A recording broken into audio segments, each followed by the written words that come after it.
Today, I'm talking with Dr. Sajita Setia, a physician and digital wellness expert who helps families in school make sense of life with screens.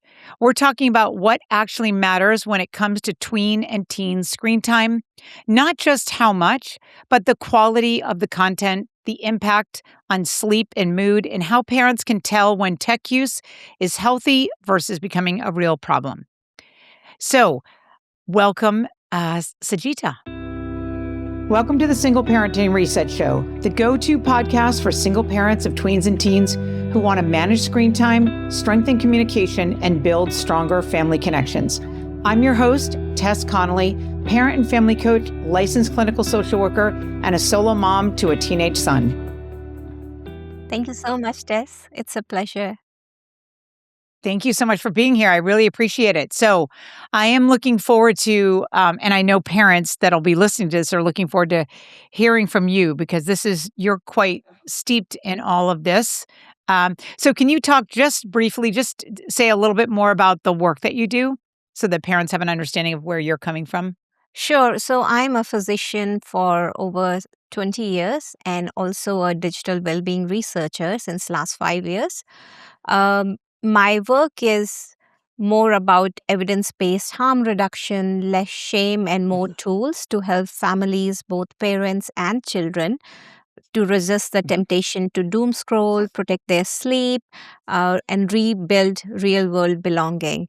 Um, we are living through a really crazy time right now where algorithms, including AI, are shaping our kids' attention, emotions, yet nobody has ever taught them or families how to navigate it.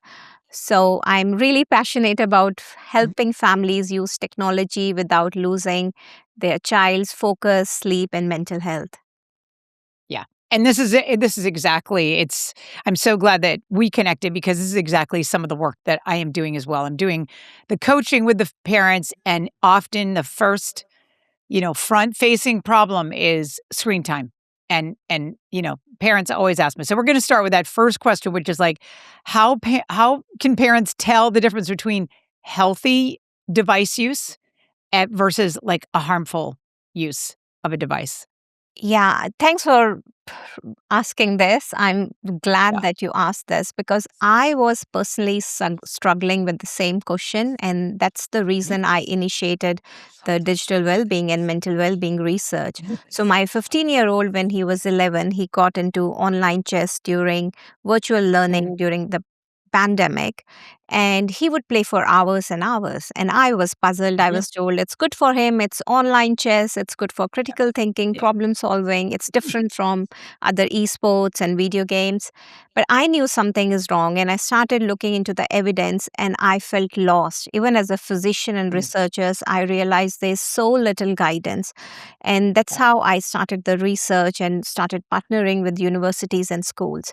So I'm pleased to share that recently American Academy of Pediatrics rolled out the policy statement for, they call it as digital ecosystem, and digital ecosystem includes everything. It includes television, AI, any kind of screen, and any kind of software that is inbuilt with the screen. And if you put a deep dive review of the guidelines and also the family media plan, I would list 5 factors which are really critical for a parent to consider when they try to evaluate their child's digital health. Also applies to clinicians and therapists and counselors. Ask the first question: is your child physically healthy and getting enough sleep? I would call this as the first priority. Second is, are they connecting well socially with family and friends? Um, and are they engaged in school? That's a third question. Are they engaged in schools? Are they motivated about their goals? It doesn't really matter to what extent they are achieving their goals, but are they passionate about their goals? Are they pursuing hobbies and interests beyond screens? Uh, is everything related to screens their hobbies, or do they have other interests? And the last one, are they having fun? And are they actually learning with 80% of the time spent on screens? So these are the 5 questions I would recommend all parents to ask themselves And most parents would know the answer very soon when they reflect on these questions. And an area where during my coaching and research with children and families, the most underappreciated and useful tool is how much sleep are they getting. So are they getting Mhm. 8 to 10 hours of sleep even if they are older teens, and are they catching up? What's their bedtime routine and how much Mhm. technology interferes?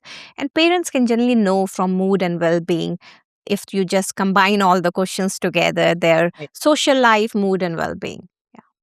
Yeah. And those are I actually wrote those down, because I'm gonna pay attention to these too. Those are these 5 areas, and I just wanna repeat this back for our, the parents that are listening. But physical health and sleep, and I totally agree with you. I've said it as so many times to other parents, but also as a parent to a now 17-year-old. The sleep is the most important thing. Yeah. I mean, I just put it at the top, and he gets sick of it at this point of hearing mom talk about sleep and how important it is. But it is, and it especially is during these tween and teen years, because the brain, as we know, is growing so much. There's so much going on. They need that good sleep. So if the teenagers come back at you and say, "Hey, you survive on 6 hours," and I can, being a middle aged person, going to some degree, but they need they need at least 8, 9 hours, sometimes even 10, depending on where they're at. So I love that you said that. The physical health, the sleep is number 1. And the second one, social friendships, what's going on there? How are their friendships, right? Are they still engaging socially off of screens, I would say? Mhm. School, and then the goals and the hobbies. Do they do other things other than just play video games? Is that their hobby? And then the last one about having fun, and are they learning and all of that? So I love it. Those are great.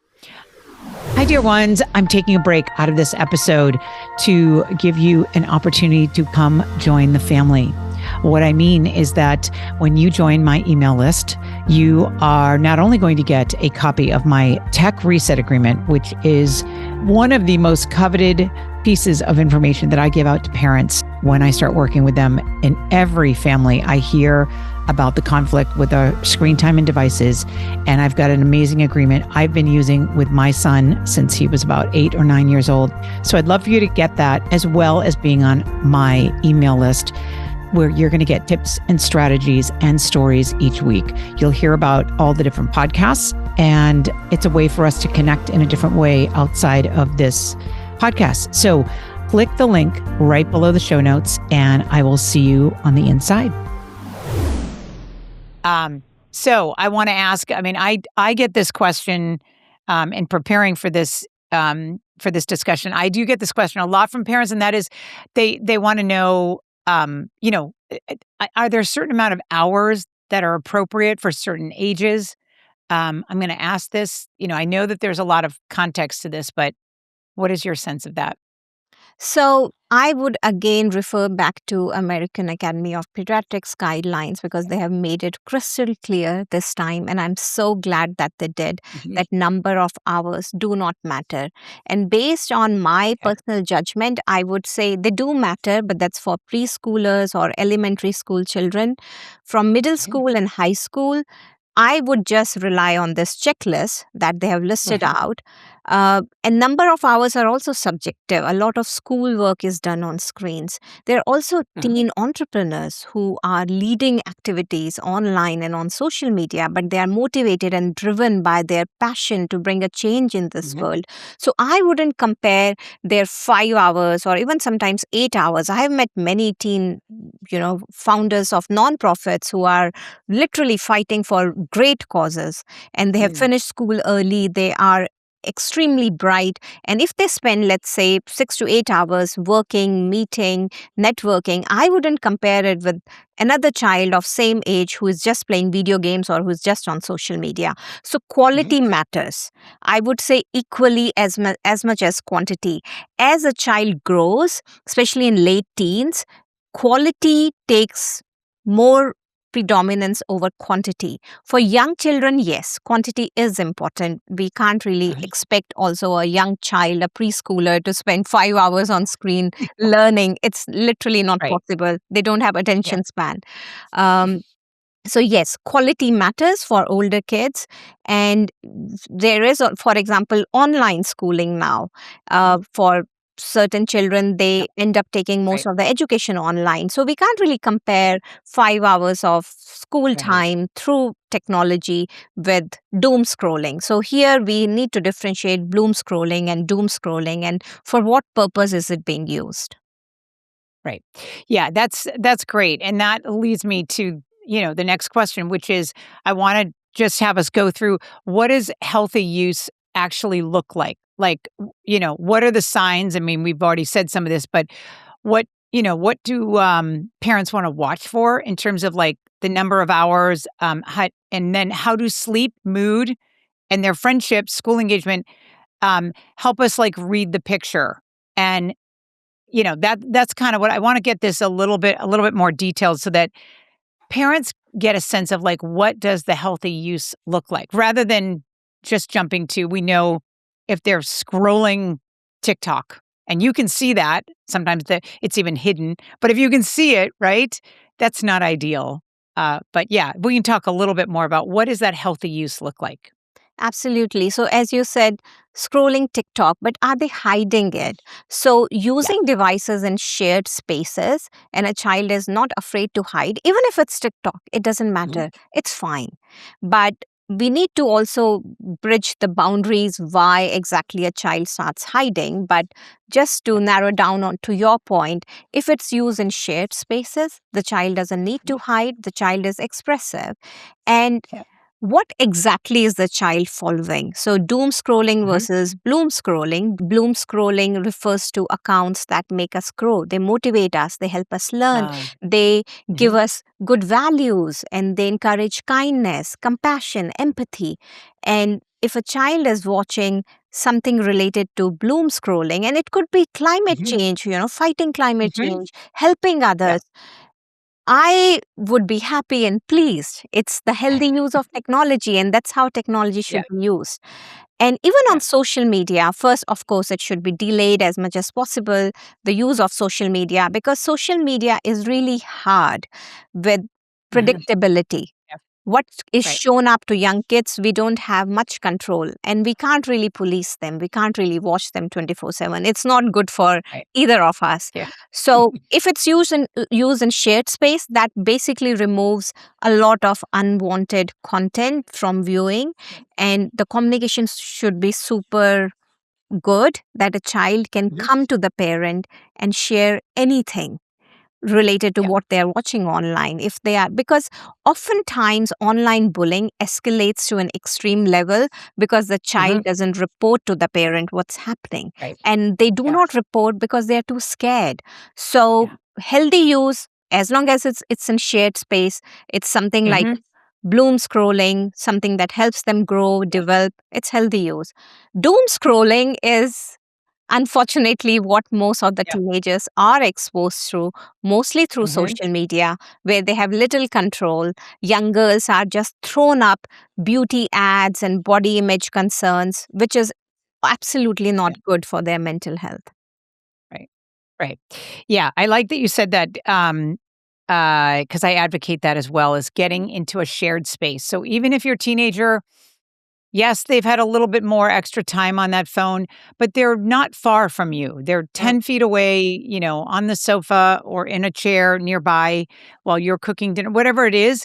You know what I mean? It's something, just even being in a shared space while they're looking through something online, I always feel like is better Yeah. than them being by themselves in their room, in the evening. And I have never heard of bloom scrolling. So I love that you said that. That's lovely, and it's in a way to it also highlights some of the positives of our digital life and online world because I'm going to give you this example. My teenage son often is looking at videos. He goes on YouTube and he's looking at videos for his golf because he plays Mhm. golf Mm, every day. He's on the golf mm, team, but he's looking up and he'll share some of these with me, which is great. mm. But to me, that is bloom scrolling, right? He's Okay. getting a little bit more refined on his Mm. whatever he's looking at, and I can see what it is. And so I just love that that's a different way of looking at it. It's positive.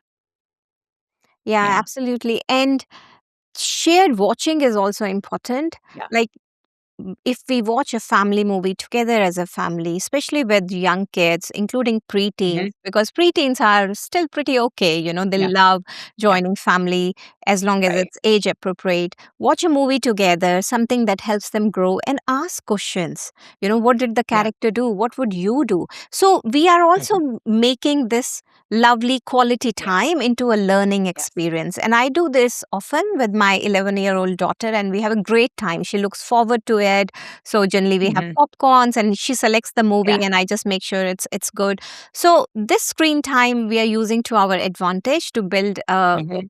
quality, productive, and healthy relationship, which is great. So co-viewing together, even for young kids, it's an excellent way.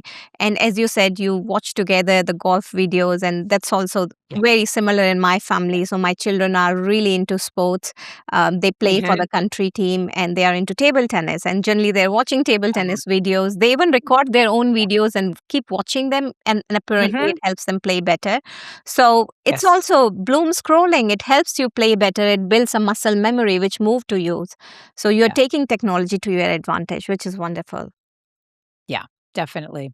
All right, I wanna go to the flip side now and just ask about red flags that parents should not ignore. I mean, we know that they're there. So what are, what are some of the early signs that we need to look for anything? And we wanna differentiate too between, like, high use versus, like, addictive, because parents always come to me and they're like, "My kid's addicted." But when we look into it, it's like, yeah, there's some negative use of, and we can make some changes, but it's not addictive. Addictive is a whole different deal. So if we can kind of, differentiate that as we talk about some of the red flags, that would be great.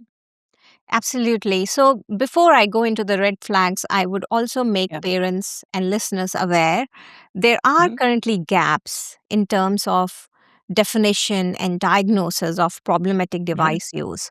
So ICD-11 and DSM-5, which are basically medical guides used for Yep. diagnosis, they currently do not Mhm. list behavioral addiction related to devices. So although we do have a terminology called problematic smartphone use or problematic social Yep. media use, they are just used in research. So for a clinician cannot give a Mhm. diagnosis of problematic smartphone use, but of course the resulting problem, let's say clinical depression or anxiety or OCD, is generally Mhm. referred to as a diagnosis.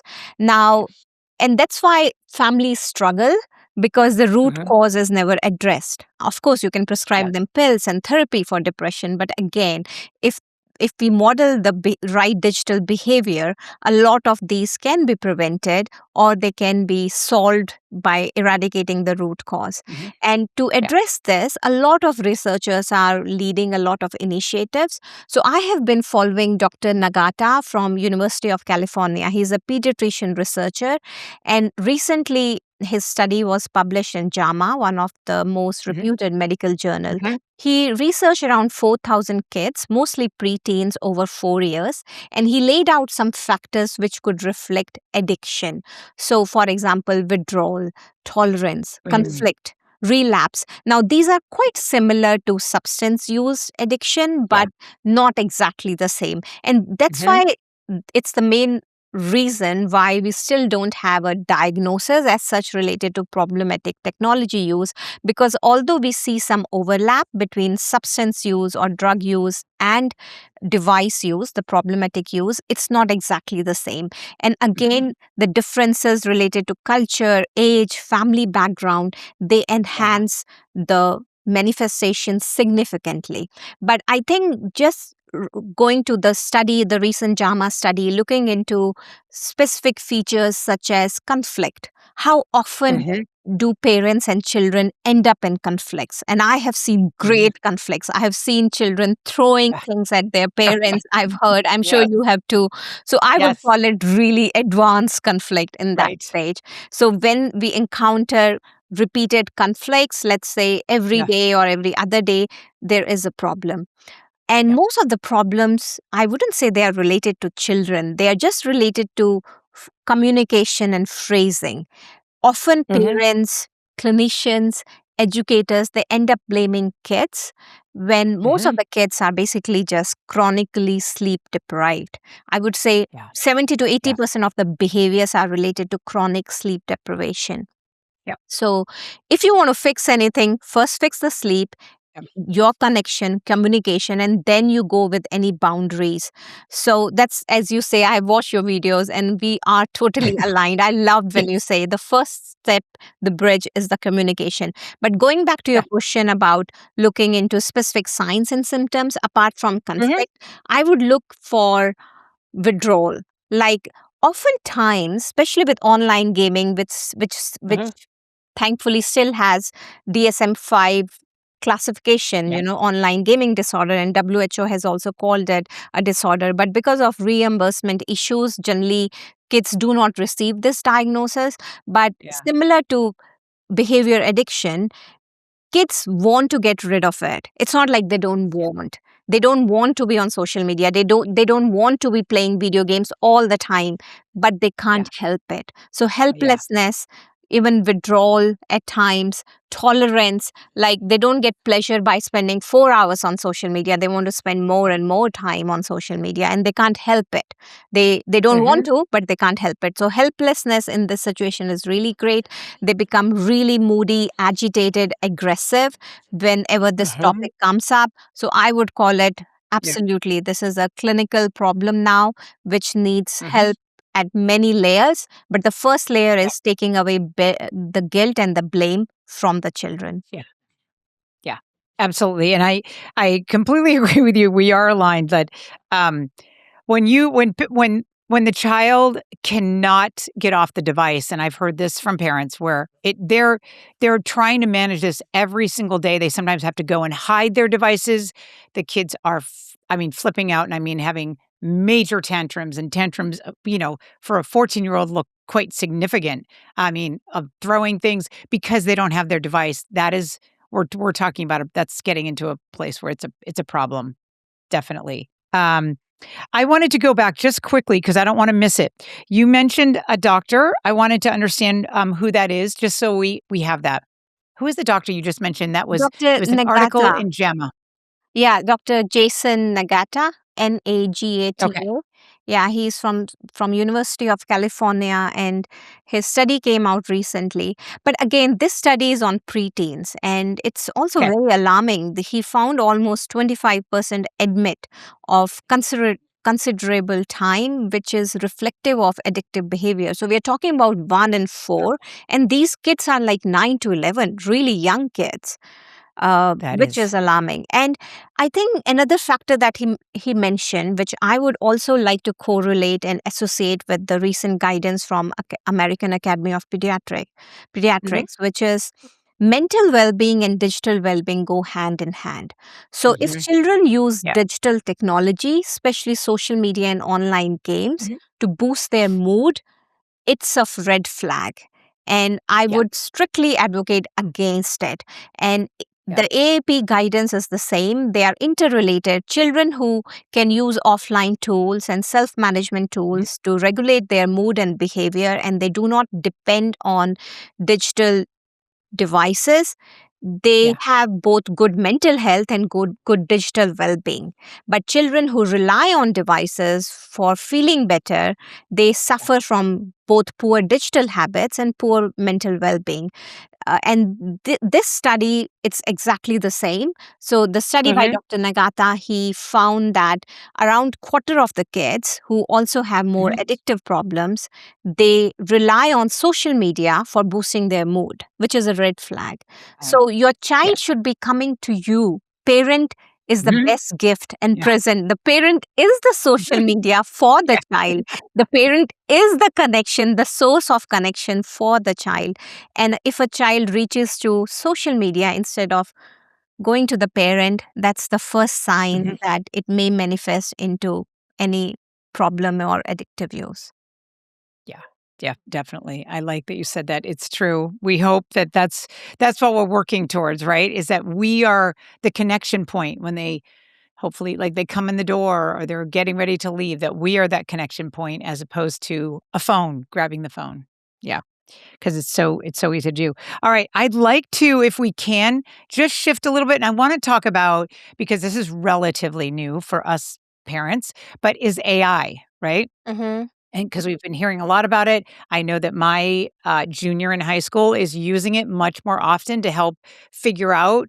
Not necessarily, I'm watching how he's using it, but um, I do want to. I've seen it come up more and more, and he's using it more as study guides and that kind of stuff. Parents are talking about it more, but I do want to just talk with you about overall, like, is it a helpful tool? What are some of the risk of it? If we can talk a little bit about AI in general for parents, that would be great. Uh, yeah, sure. So we learned a lot from social media how it impacted our Mhm. kids. We were Yeah. unprepared at that time, and we are even further unprepared, everybody, including policymakers, because AI has like engulfed each and every sector of the society in the shortest Yeah. possible time. Do Yeah. children need to learn AI?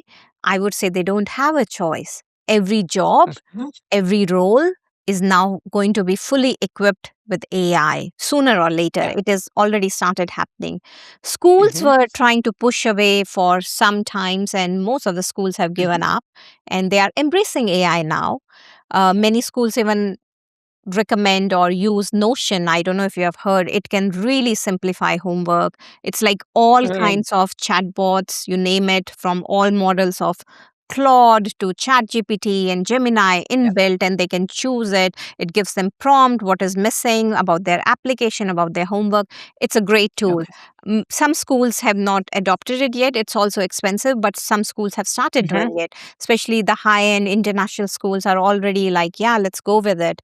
Why not use it? So I next few years every child may have personalized AI chatbot, and we need to be mindful of it. Of course, it comes with a lot of safety risk Right. and privacy Yeah. risk. It's not just something so golden and good all the time.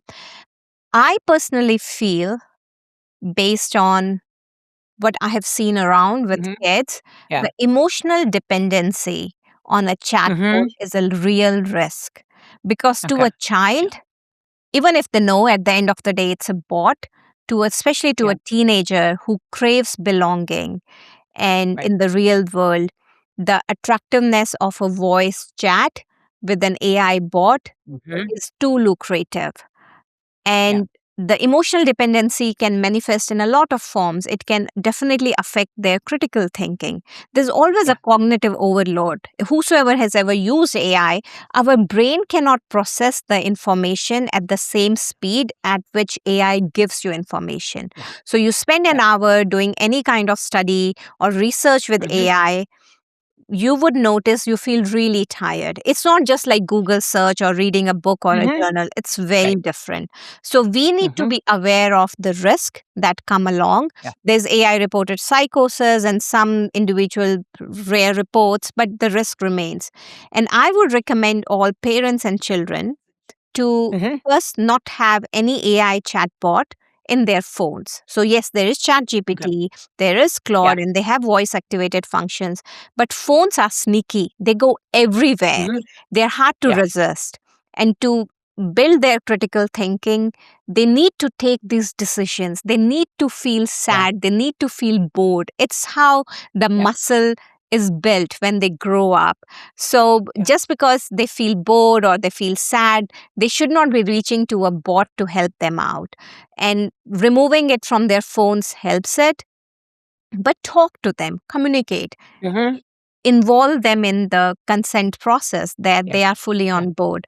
Of course, they Mhm. need to use AI for schoolwork, and as per the recent research, most of the children are using. Like, they have even said, yes, they are not supposed to use it for their homework, but half of the kids Right. in the recent Pew research, they said, yes, we are Mhm. using. And when Yeah. they're allowed, of course, every child would use, because if they're not using, they're also falling behind. Yeah. AI can help Yeah. in idea generation. It should not be a Mhm. source of knowledge without verifying Yep. the data. Yeah. So use in your laptop, school laptop, or any laptop, again, shared Mhm. space, so that we can monitor what they are talking to the AI chatbot. It comes with risk. Privacy is a big thing. So just like social media encourage kids to Mhm. be way more vulnerable to share literally everything, not just kids, including parents. So Yeah. social media Right. started a culture of oversharing and Right. sharenting, parents sharing on behalf of their children, their medical issues, their Mhm. vulnerabilities. Now we have to do Yeah. exactly opposite. It's like we are Right. monitored each and every minute by AI. Nothing is public anymore. So be careful what you post, especially children. Mhm. Whatever they post, whether it's on social media or through AI, just remind them, if this is picked up by a university admissions officer, or if this goes on Mhm. school notice board, how comfortable you would be. So don't Yeah. disclose AI any of your personal secrets. It's not your friend. It is definitely not your therapist. And I know there are some settings that you can set up that your data won't be used for research, but I'm highly skeptical how private Mhm. is your data on any social media platform right now, and definitely on any AI model. Okay.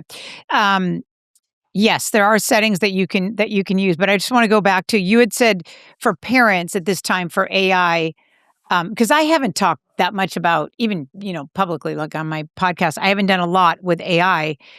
It is so new. But you had said not having a chat bot. So would you recommend on like on our kids' phones, not having ChatGPT there at all, or having it used just for schoolwork? Or can you differentiate that between having their own chat bot versus having ChatGPT on their phone? Do you know what I mean? Yeah. So any chatbot, including ChatGPT, should not be Okay. on phones for children. It is Okay. so easy for them to reach out with the voice activated function. They would stop Yeah. using their brains and just talk to ChatGPT all the time. And I see it around me. Ah. There are Okay. children talking on the phone, and I'm like, okay, they're talking to their friends. And if I know them, I ask, and they're like, no, we are talking to ChatGPT. It's like literally so common, at least in New Zealand. And I saw this with my own 15-year Wow. old, and I could sense it's not going the right direction. They ask questions like, what should I wear? Should I go to tennis at this time? Should I Oh. talk to this Okay. friend? So they are literally giving away their life, which is Okay. not safe for privacy Mhm. reasons, and especially Yep. for their critical thinking to think for Critical thinking themselves. skills. And Yes. we don't want to Yeah. take away that skill, which is so crucial Yeah. in those teenage Right. years. But yes, they need to use AI. I totally get it. So use it Mhm. on your school laptop. It's unlikely that they're Yep. walking on the road and they would open up school laptop to talk to Right. ChatGPT. They may not even Exactly. have internet, but it's very common for them to use their phone to just talk to ChatGPT. Okay, that makes sense. So thank you for clarifying that for me, and hopefully for other people listening. Because I know for my son, he does not have it on his phone. He does have it on his laptop that he uses for school, and I know he's specifically using, because we've talked about this. He's using it to kind of organize as he prepares for a test. He's organizing a study guide that he verbalizes and puts the information in, and it Mm-hmm, literally is giving him a nice little outline that mm-hmm, then he can take and he prints out so he can then study from. So I feel like, okay, that's useful. That's a useful way to do it. And he doesn't have it, and he's not, but I would imagine that this is going to keep going with this AI, and kids are walking around. I just haven't seen that yet mm-hmm. for me. And with other parents, they're still dealing with the phone and the social media and that kind of stuff. But I think this is kind of where we're going, unfortunately. So thank you for that information. I really appreciate it. Yeah. I'd like to, as we kind of close out today, I'd like to have parents that are listening. that are really feeling behind or overwhelmed, especially around this digital space and the AI space. But what are like 2 or 3 changes that they could make like right away? Like anything anything practical for parents to kind of take away from today's talk? Yeah, sure. So the first thing is protect sleep.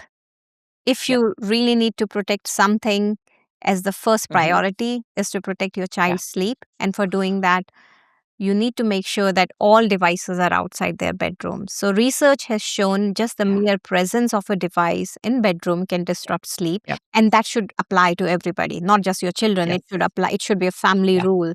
And I know Right. it's hard, especially for older Yeah. teens. It is Yeah. not easy.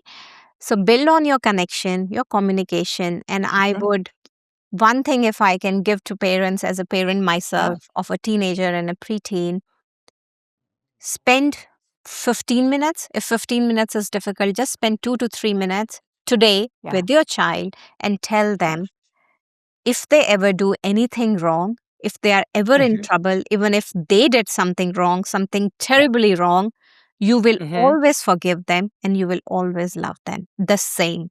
Your love is unconditional and you will always be there to support them and protect them in whatever Mhm. capacity you can. And that would open up a lot of knots in the communication. They may feel less inhibited to come to talk to Mhm. you.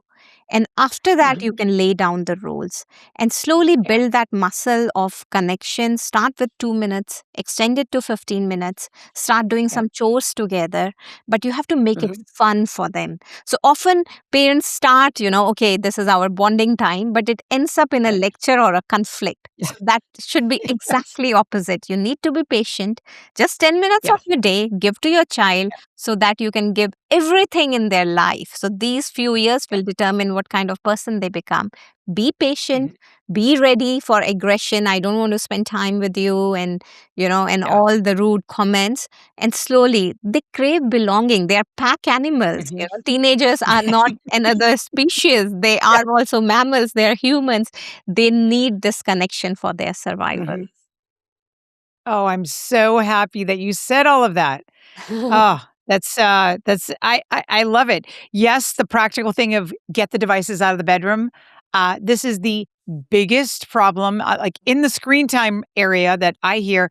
The the devices are in the bedroom, and parents literally say, "I can't get them out." So then you start a process. And if you have an older teen, you are going to have some work to rein this back in. You usually you can't go cold turkey and just grab it because it doesn't work. That Mm. doesn't work. So then you've got a whole process. But I love that you said that. That is definitely true and true for us parents. And I especially love that you said, look, let them know, and I have done this with my teenager, let them know no matter what goes on online, even if you made a comment on something or you said something and, God forbid it gets to a place where someone's trying to come after them or say you need, like we've heard of these extreme things that are going on in social media with kids, Mhm. but no matter what happens online, Mm. anything, even in life, never mind even online, but I am here for you. I'm going to support you. I love you no matter what. That is so important for our kids to hear. So I just want to double down on that and just say thank you so much for saying that. Yeah. Thank you so much for all of your work that you're doing and all of your insight into these areas that are so vital for our kids and our families these days. I have one last question for you, and that is, what are you grateful for?